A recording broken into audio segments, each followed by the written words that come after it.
Sunday online service युकेद्वारा सञ्चालित मित्रताको सवारी कार्यक्रममा यहाँहरूलाई स्वागत साथै न्यानो अभिवादन। जय मसीह। आफ्नो दाजुभाइलाई घृणा गर्ने हरेक हत्यारा हो।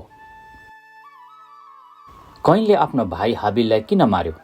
कयनले आफ्नो भाइ हाबिलको हत्या गर्नुभन्दा पहिले उसले आफ्नो भाइलाई घृणा गर्यो, किनकि उसको कामहरू दुष्ट थिए तर हाबिलको कामहरू धार्मिक थिए। हाबिलले परमेश्वरबाट प्रशंसा पायो तर कयनले चेतावनी पायो। यो कुरा कयनलाई मन परेन, त्यसैले उसले आफ्नो भाइप्रति डाहा गर्यो र आफ्नो भाइलाई घृणा गर्न लाग्यो।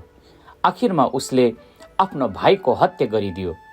आज पनि मण्डलीमा यस्ता मानिसहरू छन् जसले मुखले हामी आफ्ना दाजुभाइ दिदीबहिनीहरूलाई हामी प्रेम गर्छौँ भन्दछन् तर अरूको उन्नतिमा डाहा गर्छन् र उनीहरूप्रति घृणा गर्न थाल्दछन्। आखिरमा उनीहरूको चरित्र हत्या गर्नु पुग्दछन्।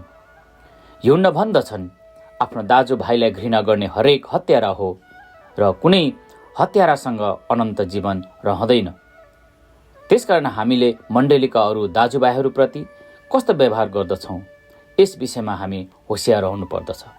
कति मण्डली परिवारमा अर्काको प्रगति, उन्नति र आशिषले भरिएको परिवार देख्दै गर्दा डाहा र ईर्ष्याले उनीहरू भरिँदछ र अरूको चरित्र हत्या गर्नतिर लाग्दछ, खुट्टा तान्नेतिर लाग्दछन् र उनीहरूले अरूको कुरा काट्नेहरू गर्दछन्। यस प्रकारको व्यवहारले गर्दा मण्डलीमा ठुलो डिस्ट्रक्सन ल्याउँदछ।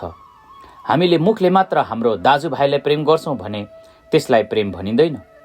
हामीले हाम्रो काम र सत्यताले आफ्नो दाजुभाइलाई प्रेम गर्नुपर्छ र अप्ठ्यारोमा परेकाहरूलाई सहायता गर्नुपर्छ। यदि हामी उहाँको वचन अनुसार जिउँछौँ भने उहाँ हामीमा बास गर्नुहुन्छ र उहाँलाई हामी जे माग्छौँ सो उहाँले हामीलाई दिनुहुन्छ।